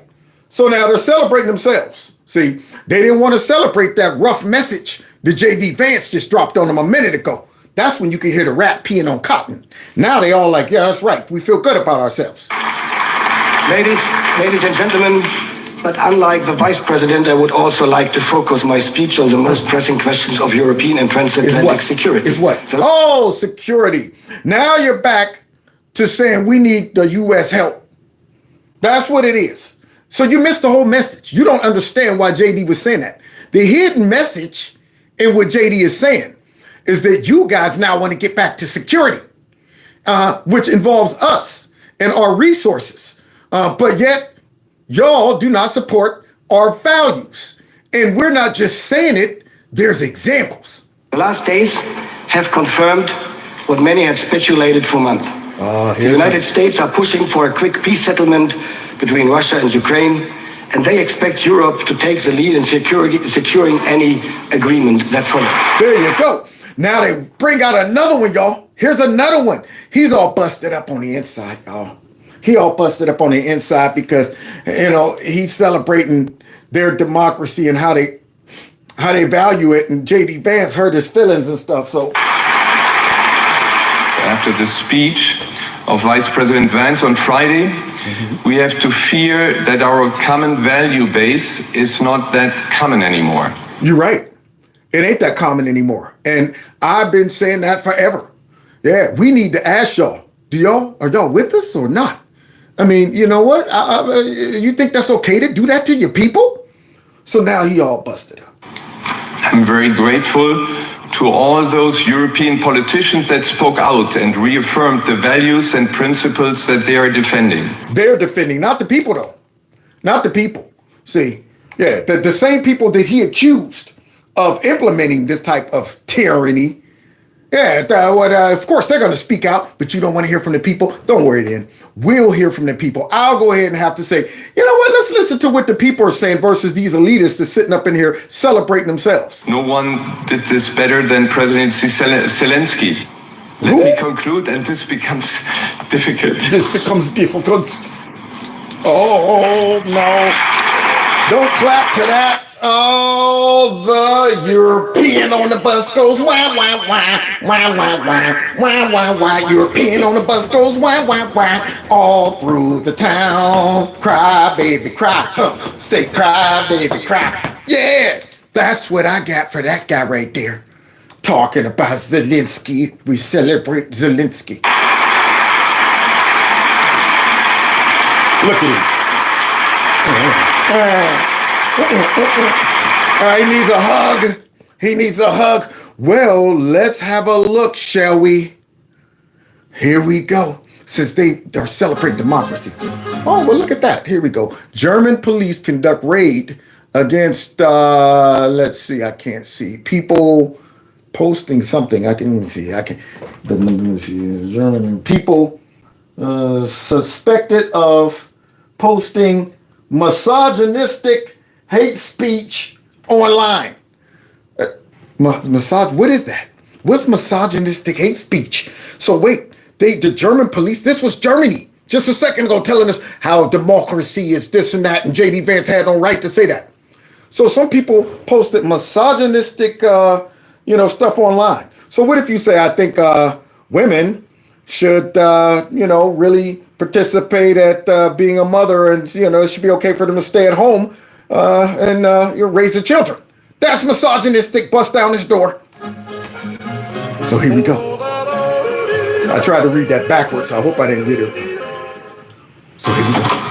Look at this. 6:01 on a Tuesday morning, and we were with state police as they raided this apartment in Northwest Germany. 6:01 in the morning, and they busting down folks' door because of misogynistic stuff that was posted on the internet, y'all.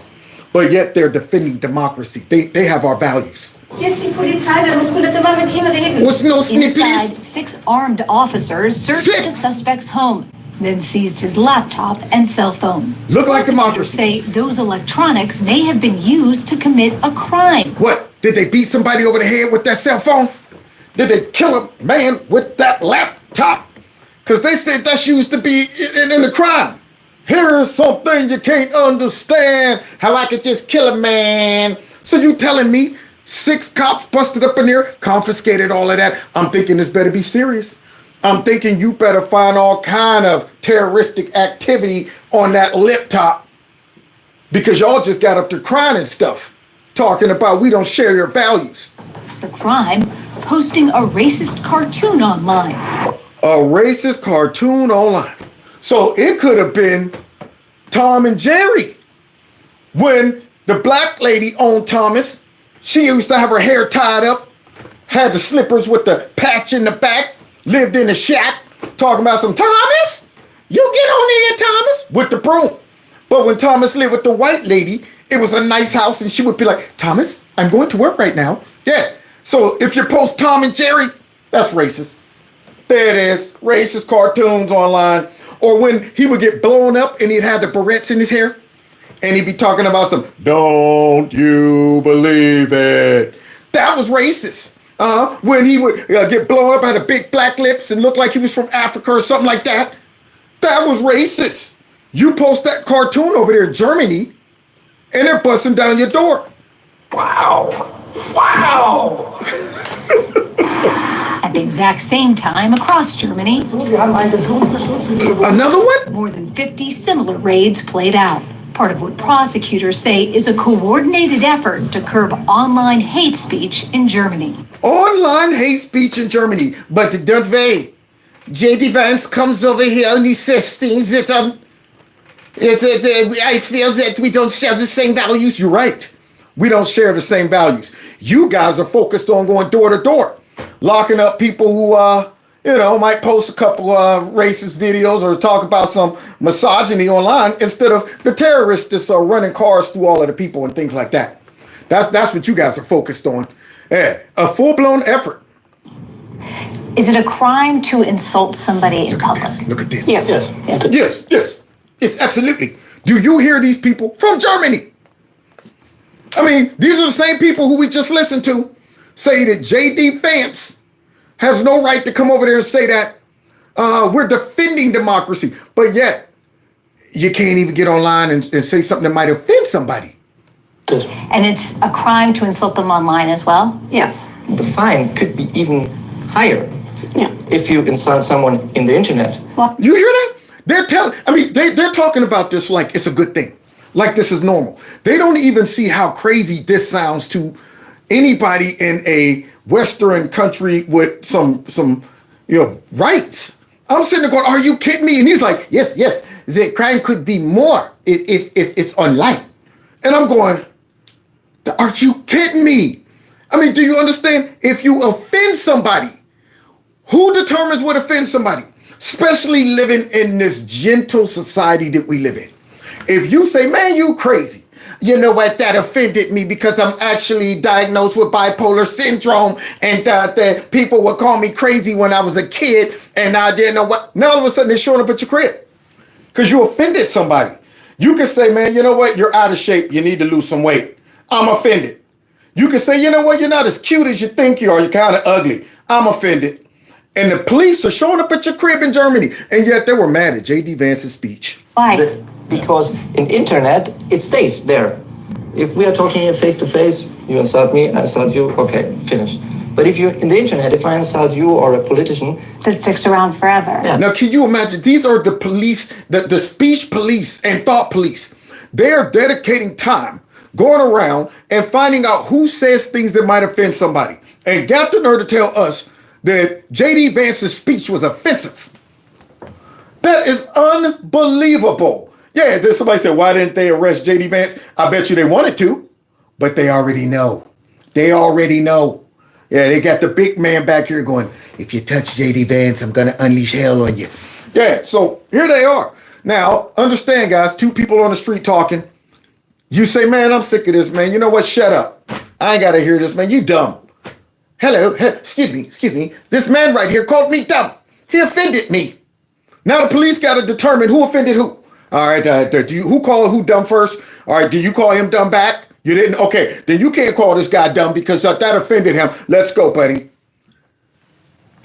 This is the effort that Europe is putting towards on censorship. And if this is the direction that these countries are going towards, then we shouldn't be supporting this. Not at all. If somebody posts something that's not true, and then somebody else reposts it or likes it, are they committing a crime? Yeah, in the case of reposting, it is a crime as well, because the reader can't distinguish whether you just invented this or just reposted it. That's the same for us. And I guarantee you, everything that they're referring to leads back to challenging their power or authority. The things they probably are talking about that are offensive deal with maybe their transgender ideology push and coverage of the LGBT community, their legal immigrants, their globalist agenda, their climate change. If you post something that says, I don't support or believe in climate change being this way. See, all of the things that they would say, these are dangerous things. I guarantee you they all revolve around ideology that they support or believe in. And yet, if you say it, it challenges them or their authority or their ideas. And that's all of a sudden hate speech. That right there is offensive speech. It's dangerous speech. It's lies. Yeah, but yet if you're talking about the right wing and saying they're extremists, yeah, who cares if that's true or not, whether it's accurate or not. If you're talking about the right wing is dangerous, yeah, that's pretty much what we agree with too. That's not hate speech. It's just accurate. It's accurate. Look at this.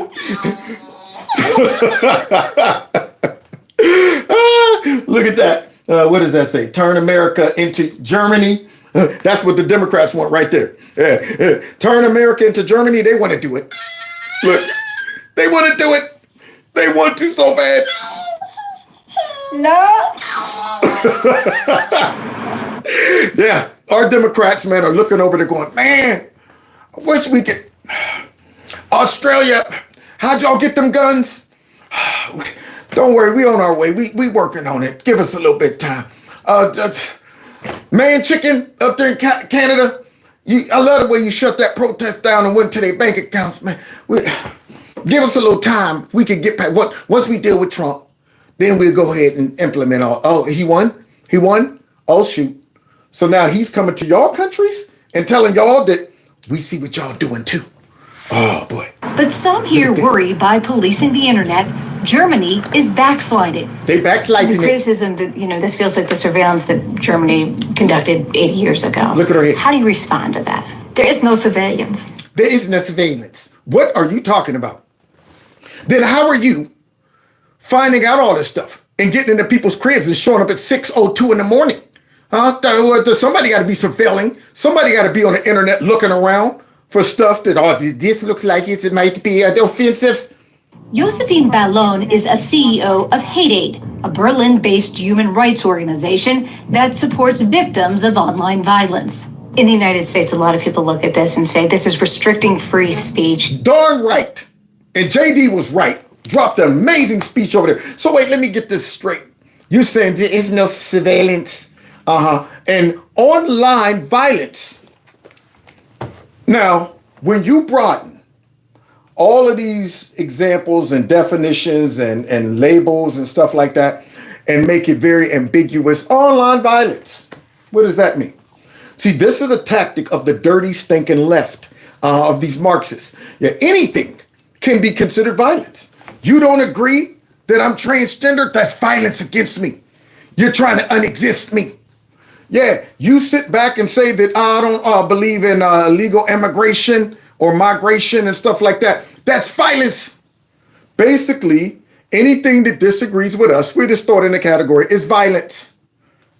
It's a threat to democracy. Free speech Listen to this. needs boundaries. Free speech needs boundaries that we set.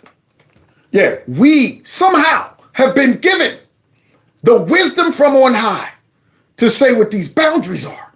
But we don't put them on ourselves. We don't put them on ourselves, though. These people are sick. These people are Yes, sick. they are, Trump.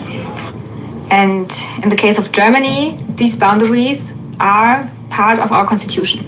Without boundaries, a very small group of people can rely on endless freedom to say anything that they want. Like you guys are doing. Small group of people. You guys are setting the stage of what is true, what is not. Regardless of the masses that says we might not agree with that. Y'all don't even want to run the risk of being challenged. So yet, the arrogance in this whole statement from this chick is magnanimous. You're saying that we have the wisdom somehow to determine this, and we're saying a small group of people online. That's what we're going to reduce this to. Make it seem like, you know what, we're not doing this to the masses. It's just a small group of fringe people online that's dangerous, and we have to make sure that they don't influence the rest of us. When in reality, it could be a large group of people online, And they're trying to make it seem like it's just a small group of people online by making examples out of the people who are bold enough to get up there and challenge them. So they catch them, scare them, make an example out of them so they can shrink the reaction online to their political ideology. I hate to get deep in like that on them, but I have to. I got to expose this nonsense, y'all. I know this is a long one tonight, but that's why I started early. While everyone else is scared and intimidated. Well, right, everyone else is scared and intimidated. So a small group of people online that disagrees with our ideology is scaring everybody else. You see how that works? So we are going to censor you all to protect everybody else. Now, here's the crazy part about this.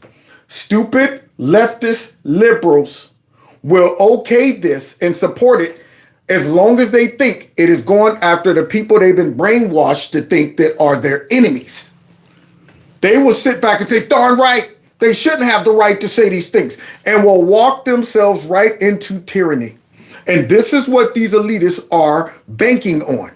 They're banking on the support of ignorant people who don't realize that they're really the tyrannical folks. They're the ones that is using them and their gullible naivety to support them in their task to silence their opposition. Yeah, should we do it? Because we got to protect y'all. It's no different than our fake news here. They'd be talking about we would show the president speaking, but we have an obligation to protect you guys from lies and misinformation. We can't show it on our network. There's a price to pay to show it, so we're not going to show it. For you guys, we're protecting you. They want censorship so bad they can taste it. That's what they're doing online. If you over in Germany thinking about posting something, that's what they're doing.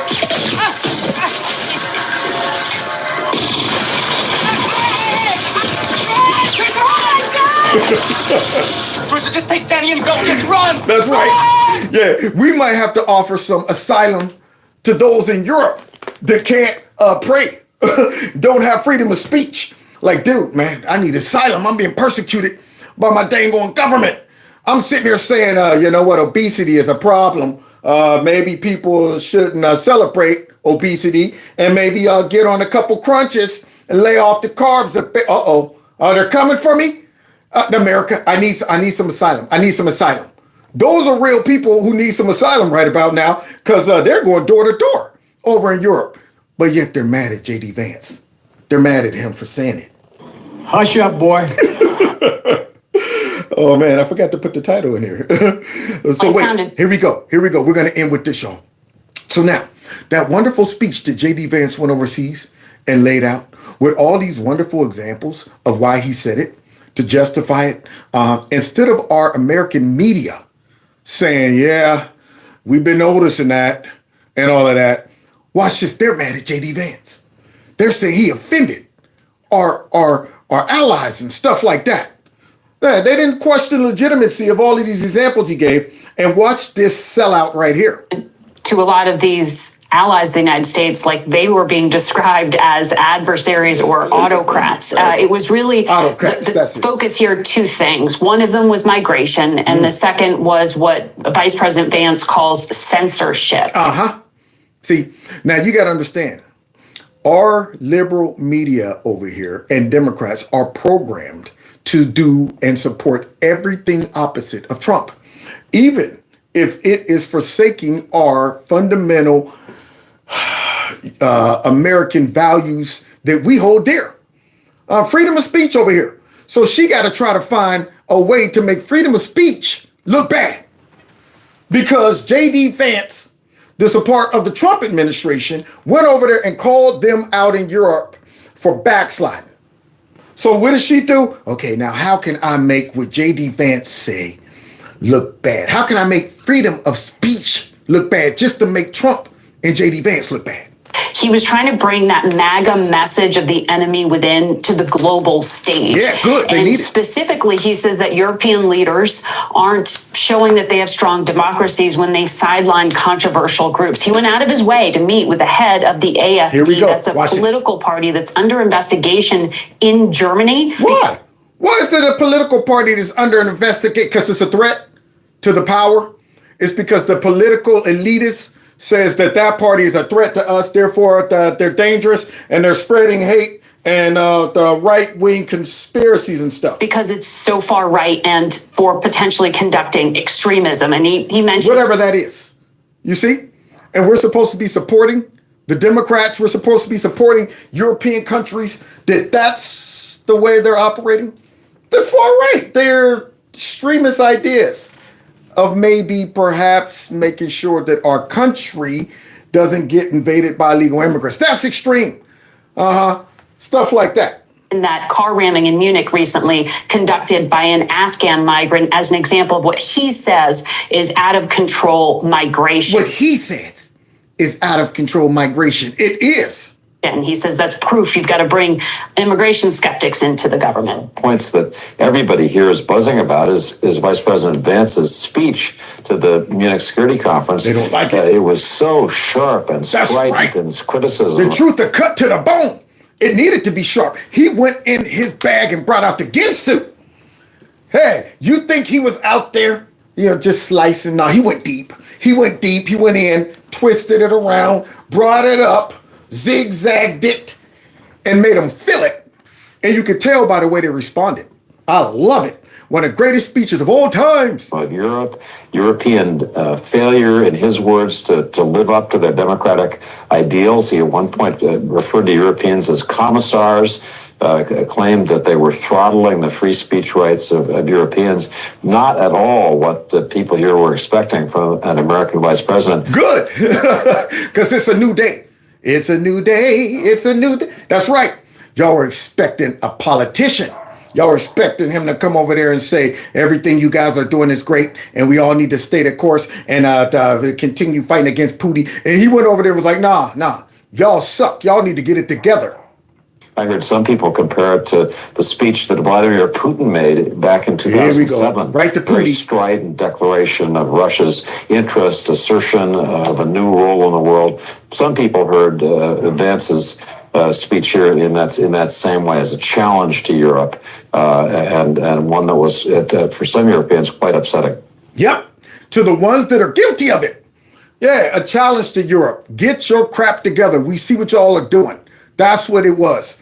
And they responded just like you would expect a devil to. It's an absolutely striking parallel that you're drawing there, and one that comes as Europe is asking for a seat at the table here in this pre-negotiation phase. I wonder if you can talk about that, and then also the baggage that Vance himself, from his days in the Senate, brings to these conversations with the Ukrainians. He was no such fan of continued aid to the country. Come here, man. Come here. Yeah, you don't mind getting on TV. I got a guest, y'all. Look at this. This is my cousin. Chip off the old block. Hey, come on over, man. Yeah, my brother once got on the internet. Yeah, I was wondering why the dogs was barking. Yeah, check it out, everybody. Yeah, come on in, man. The people can't see. Yeah, this is my favorite cousin. We go back many years.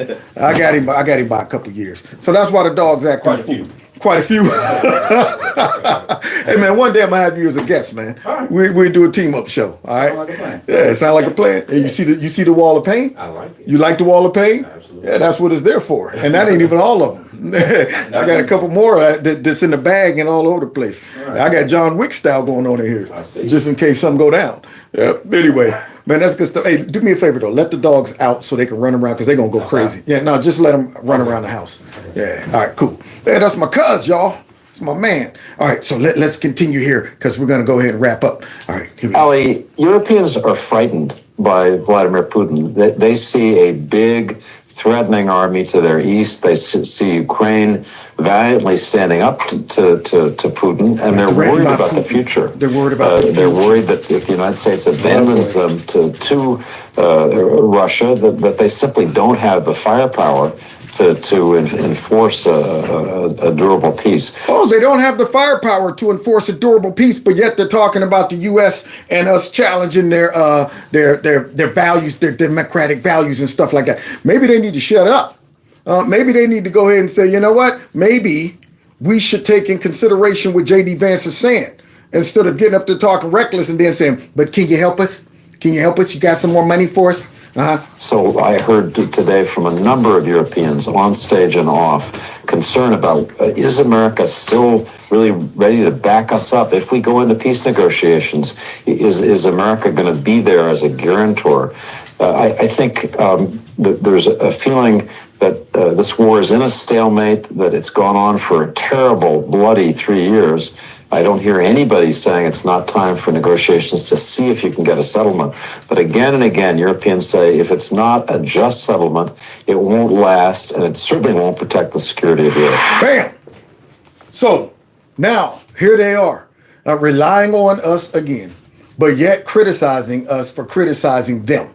Isn't that odd?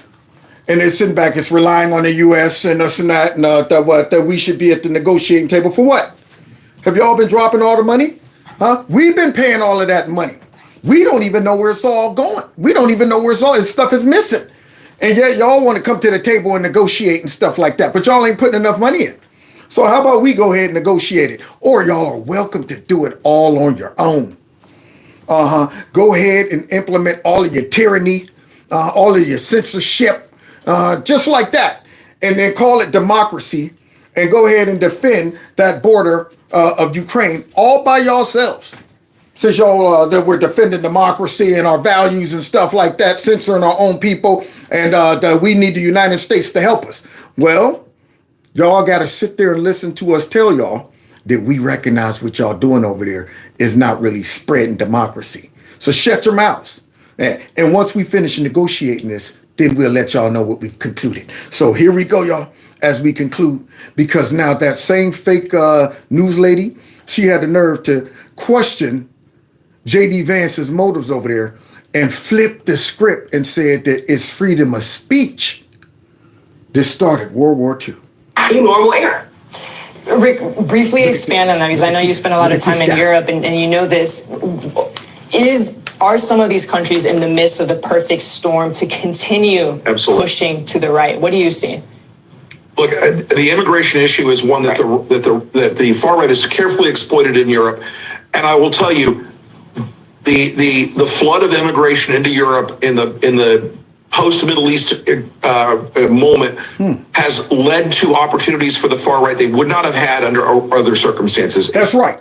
See, because all of these elitist leaders who decided to come up with this clever idea to flood their countries with illegal immigrants didn't stop to consider when we do this, our people might not like it. They didn't consider that. Now that the people don't like it, this is a great opportunity to go ahead and have pushback. We've had it here in the U.S. and in other countries. And J.D. Vance went over there and said, you good. Y'all should be mad about it. Y'all see how mad we are about it over here in the U.S. See what we did? Yeah, the people took back the power. So yes, you're right. It is an issue that works very effectively with working class voters, just as it does in the U.S. I think that we're in a very dangerous moment, and if you want to ask me how it ends, unfortunately, I think it ends in blood and terror. I don't mean to be so down about it, but this is not a great situation that we're in right now. Quickly, Rick, what do you mean by that? Yeah, tell us. Oh, wise one. I think we're at a point right now where Donald Trump is going to sell Ukraine down the river to Putin, and it's not going to stop. He'll go into Poland. See, now here comes the propaganda. First of all, it's up to us. We're the ones responsible for Ukraine's success or not. We're the ones on the hook that have to continue to pay for this war forever, as long as it takes, or until all the Ukrainians run out of young men. Yeah, that might work too. Once you kill all the young men, then the war technically is over. Unless you want to commit our boots on the ground, and we're not doing that, are we? See, so now here this guy's talking about Donald Trump's going to sell out Putin. Zelensky. No, he's going to have to make a realistic deal, period. Yeah, Zelensky let the Biden administration and other European countries instigate his butt right into a losing scenario. And so now he's just going to have to take some of the loss, period. And so here this guy, not only is the Putin going to get what he wants, and here's where the propaganda kicks in. Then this is what they're trying to get us to jump on board with this for. They're trying to make us believe that Vladimir Putin, his real desire is to take over all of Europe. There it is. Take over all of Europe. So if we don't stop him, y'all, if we don't stop him at the Ukrainian border, then what's going to happen? He'll go into the Baltics. He'll go into Germany. This is a green light for terror and horror in Europe that we haven't seen since World War II. So we got to go ahead and commit a forever blank check to Zelensky, all these weapons and all of that, because Putin's going to take over Europe. Now, no evidence whatsoever that that's his goal and agenda. In fact, it would be stupid as all get up for Vladimir to say, let's take over all of Europe. I mean, come on, man. But this is the narrative that they're trying to push to make everybody get on board with this crap. And yet we're too smart to do it now. They know it. So Trump's going to be the Putin puppet when he stops the war, right? Abandoning NATO, which was the glue that held Europe together for decades and provided global security for decades. Donald Trump and J.D. Vance and Pete Hegseth took it this weekend. They tore it up and spat on it on the floor in front of their supposed allies, all to please Vladimir Putin back in Moscow. See, there it is. See that? McCarthyism. Yeah, you're a sellout. You're a traitor to your country. You did all this just to please Putin. Just to please Putin. That's what you did it for. Yeah, it had nothing to do with these folks over here begging our support, but yet not supporting our values and not being realistic about a war that they can't win, that we're financing, and our people over here don't support it. The sentiment has grown in the U.S. to say, we don't want that mess. That mess ain't got nothing to do with us. And yet y'all lying to us about spreading democracy as y'all silence your own people in your country. This is going to end, and it will not end well. It hasn't been ending well at all. So now, how do you, wait, I can't read that backwards. I got to get this thing. Oh, there it is. How do the Europeans feel? That's what we want to see, because remember, the elitists feel one way, but look at how the people feel. Real quick. He was trying to bring that MAGA message of the enemy within to the global stage. Yes. Just yesterday, J.D. Vance gave what I thought was the most extraordinary speech that I have ever seen. He basically came to Europe and called them all commies to their face. Yes! J.D. Vance's speech is a watershed moment. He is not an enemy trying to humiliate us. He is a friend. Folks, well, the speech given by J.D. Vance, the American Vice President, yesterday is going to go down in history as one of the all-time greats. Absolutely! Go down in history as one of the all-time greats. It already has in my book. I loved it. The boldness of that speech was beautiful. Calling them out to their faces. Vice President J.D. Vance was heavily criticized in Munich yesterday at the security conference, where he gave a mind-blowing speech that defended the entire establishment. Yes! Do everything in their power to brainwash you into thinking that you are a Nazi if you vote for the AfD. Now, these people better watch it, because I'm pretty sure the German and the English police and Australian police and all of these joints are going to be showing up at the crib for posting this stuff. Only the AfD can save Germany. So please, get over your Nazi stigma fears. I am Hitler, leader of the Third Reich, little known fact, I'm almost dope on the mic. All right, what did you has say? gotten a real visible face in the collective memory of Europeans, obviously under the Nazi regime. So the white man is the problem. Patriarchal structures are the problem. Nationalism is the problem. And you see, we do that here in our country too. We use these Marxist tactics. We use the history of the past to suppress the progress of the current and the future. They don't want these people saying, well, heck, that did happen a long time ago. But does that mean we got to walk around feeling ashamed to be German or English or white or Americans or whatever? If you're in America, they use the same tactic, slavery. See, we know that right now America has the majority of white people in the country. And that right there could be standing in the way of the liberal globalist agenda when it comes down to voting. So why don't we go ahead and just say any white person does not support our radical liberal agenda, then you know what? They're white supremacists, white nationalists, they're Christian nationalists, and pretty much they are responsible for slavery and they need to shut their mouths. They have no right to speak and be proud of America. Same thing over there in Europe. That's how they control the masses. Find something in history that they can say, if you support these things right here, then what you are, you're like the Nazis and stuff. You can't be proud of Germany. You can't be proud of whatever. They think that, I mean, and it works to a degree, but it's starting to not work because populism is kicking back in. And what are they calling them? Far right.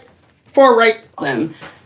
So I think if you are, like with me, for example, if you are a blonde woman on the right side, you're immediately in that camp. So guys, the fake news sells out our country. Now, what do I mean by this? Our vice president goes over there and gives that speech that I guarantee the citizens in those countries are going, yes, finally we got somebody who's saying what we're feeling and he ain't even from our country. Then you come back here to our country and this is what this chick got to say. Well, he was standing in a country where free speech was weaponized to conduct a genocide. And he met with the head of a political party that has here, Nala. far-right views. Now, can you believe that? See, she's doing what they're doing in Europe, right there. They hate Trump so much that they are willing to sell us out like this. Our beliefs, our values, our understanding and ideal of what a real democratic society should operate like when it comes down to your freedoms. Yeah, she actually tried to flip the script and say, well, he used freedom. The concept of freedom, just like the Nazis did. Now, she should be fired. This woman is relying on total ignorance from everybody. I'm talking 9th grade history. You're telling me that it was freedom of speech that led to the Jews being, are you kidding? Everything about what Hitler did went against freedom of speech. That man immediately got in there and said, we got to control the media. We got to control what people think, what they can say, and get those guns. And this fool, out of her hatred for Trump, sold the whole country out. We'd rather side with this crazy ideology over in Europe and this censorship than give Trump and his team credit. And some historic ties to extreme groups. The context of that was changing the tone of it. And you know that. No, you know that. Censorship. Now, everything JD said about censorship over there is true. And here she is. And you know that. It's changing the tone. And freedom of speech was used for the... Do you understand how crazy this chick sounds? Disagree with you. Specifically about the right. No, I have to disagree with you. Free speech was not used to conduct a genocide. The genocide was conducted by an authoritarian Nazi regime that happened to also be genocidal because they hated Jews and they hated minorities and they hated those that they had a list of people they hated, but primarily the Jews. There was no free speech in Nazi Germany. There was none. There was also no opposition in Nazi Germany. They were a sole and only party that governed that country. Just like they're trying to do in Europe. No freedom of speech and no multiple parties, because the parties that can challenge them are far-right extremists that need to be investigated. Sound familiar, y'all? Sounds familiar. Sounds like the same playbook that our Democrat radical party over here and our fake news and deep state have been trying to do as well. But we beat them at their own game, y'all. Now we're going and taking it to them by going over there and saying, yeah, we see it going on over here too. And we're calling that mess out. And you sorry behind fake news commentator, got the nerve to try to flip that narrative and that history. And Marco Rubio called her butt out. So that's not an accurate reflection of history. In other words, you're a liar. Bam! Where's my mic? I should drop it. You're a liar. Boom! That's what it is. Had the nerve to say freedom of speech led to Nazi Germany. Unbelievable, man. Our media, I hope their ratings, man, just continue to plummet. But they're not going to quit. And neither will we. And neither will I. I'll be back here tomorrow. That's what I'm talking about. I ain't going to quit. You think I'm done? Nah, I'll be back tomorrow for some more. I'm that guy to be like, yeah, I'm coming back tomorrow for some more. So yeah, this was a heavy topic. I've been wanting to address it because these are my thoughts as well. This is my sentiment. When I saw him give that speech, I said, man, he must have been in my head. All of these years now, I've been looking at what's going on overseas and in other countries that claim they're down with the struggle with us. Yeah, that we're on your squad. And I'm going, y'all values aren't lining up with the majority of American values when it comes down to our rights. In fact, it's completely the opposite in many cases. And yet y'all telling us that, yeah, come on over. Help us out because we're spreading the same values. And I'm going, no. Maybe the Democrats, and y'all have the same values, but the citizens don't. See, so y'all go ahead and celebrate the elites talking about, look, we're spreading democracy, while all the people are going, we don't think so. Yeah, at our expense, we're not allowed to say what we think, but yet y'all spreading democracy. Thank God here in America, we stopped that mess right now because we were heading the same direction. So I'm hoping the folks in Europe figure out a way to push back against this. And I hope that our administration continue to put pressure on them when we see them do things like this to their own citizens. The stuff we highlighted tonight is crazy. These are examples of what they're doing, yet they're telling us to our face, we're spreading and protecting democracy. Unbelievable. So God bless y'all. God bless America. Thanks for kicking it with me tonight. We cracked 2 bills. Yeah, we went 2 hours straight. But we'll be back for some more tomorrow. I don't know if I'm going to go as long, but who knows? All right. But in the meanwhile, make sure you hit the like button, share my videos, follow me on the other social media platforms that I got listed below. And in the meanwhile, my thing chimed out. Make sure you subscribe to my alternative channel. And if you want to support the channel, you can do that through my PayPal or my Cash App. The links are below. In other words, other than that, rather, I think that might do it for tonight. I still got to do some work. I'm going to be uploading some more videos tonight. So make sure that you keep your ear to the street, turn your notifications on so that you can go ahead and get those notifications as well. All right. So God bless y'all. God bless America. We'll see y'all tomorrow, man. Good night, Kev's Corner and Peeps. Yo, don't forget, text MAGA to that number right there. So who's scared? Not us. This is our city.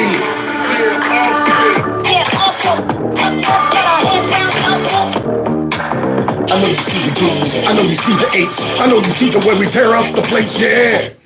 God bless.